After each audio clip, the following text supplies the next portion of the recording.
Hola estudiantes, en este video vamos a seguir con el tema del pretérito. We're going to continue with our theme of preterite. We're focusing in on some of the irregular categories in this chapter. So our next theme is about IR stem changers. Toda la información está en página 178. Our goal for this chapter is we're going to learn the preterite forms of IR stem changing verbs. Then we will practice these changes in the two forms that they take place, which is the third person singular and plural. To connect this with English, we know in English that many of our past tense verbs have the same form no matter who our subject is. For example, I asked, you asked, they asked, we asked, whoever asked. The verb doesn't change with the subject.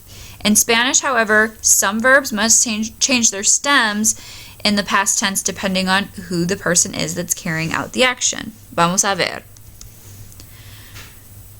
We know these as E to I stem changers. I'm going to refer to them as sole verbs. So many of our IR verbs had stem changes in the present tense. When we learn these in the present tense, we referred to them as boot verbs. So down below, I kind of put that boot shape around the forms where we had the stem changes. These verbs are going to change stems in some of the forms of the preterite as well, but not the entire boot. So if you'll notice, the stem changing IR verbs in the preterite are only going to change in the bottom two forms. So the él, ella, usted form and the ustedes, ellos, ellas form. So working with the verb pedir, if I get rid of my IR, I know I'm left with PED as my stem. That will stay the same in the yo form and the tu form. The only point that I'm going to have some changes are in my bottom two forms. So I have my sole of my shoe, or the sole of the boot. So now I'm changing it from PED to PID, since it's an E to I stem change. Back to my nosotros form, I leave that in the vosotros alone. When I get down to my bottom form, I once again have to make my stem change since it's the sole of the shoe. So it goes from PED to PID. Notice that my endings, I, iste, io, imos, istes, ieron, all the same as my regular IR verbs. So same regular IR endings, I just need to remember I have one stem change in the bottom form. Muy bien. Unos ejemplos. ¿Qué pidieron en el mercado? What did they ask for in the market? There is also another type of change that's not an E to I change, but simply an O to U change. So we'll work with another verb that is a sole verb, the verb dormir, which means to sleep.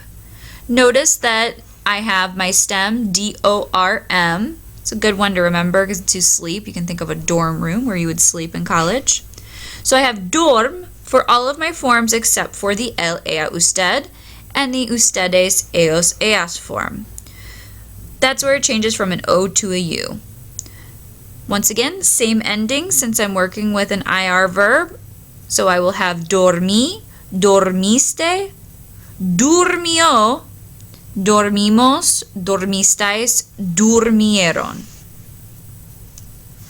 Unos ejemplos. Zulma durmió 10 horas anoche. Zulma slept 10 hours last night.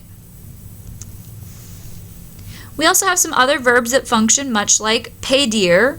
So these are some additional E to I preterite stem changing verbs. Preferir, which is to prefer. Servir, which is to serve. Vestirse, which is to get yourself dressed. Competir, to compete. And the verb seguir. These will all stem change in the bottom two forms as sole verbs, E to I.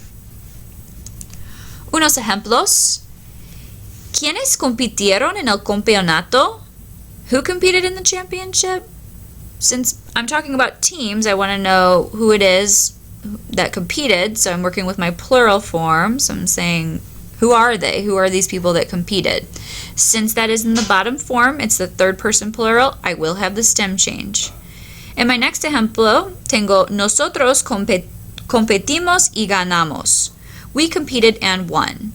Remember, this is not in the sole of the shoe, so no stem change will need to happen. Muy bien. Y finalmente, remember all this preterite stuff, I know it's tricky, so if the preterite's got you down, don't be blue, just remember the shoe. So I have a little rhyme for you here. So I have the Blues Brothers, so you may be familiar with this, you may not. But I have a little rhyme. The first part is E to I and O to U, but only in the sole of the shoe. If you're familiar with the Blues Brothers, you know that they sing a song called I'm a Soul Man. Since we're working with soul verbs, we'll use that tune and say I'm a soul verb. E to I, O to U, I'm a soul verb. Es todo para hoy. Muchas gracias. Please make sure you complete your notes and do your Google form for your practice. Hasta luego.